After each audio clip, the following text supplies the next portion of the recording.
In a village in Nagaland, the entire community pulls up a truck which fell off the road with ropes and the spirit of unity.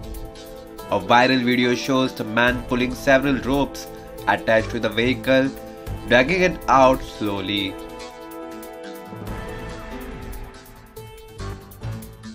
According to reports, the truck which was carrying ginger met with an accident somewhere in Nagaland. The crew escaped with minor injuries, but the truck had been stuck in the gorge.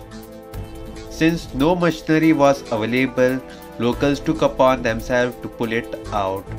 The video shows that bamboo trees were used to facilitate the pulling out of the truck.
Subscribe to Goa First News and Entertainment channel and click on the bell icon and never miss any update.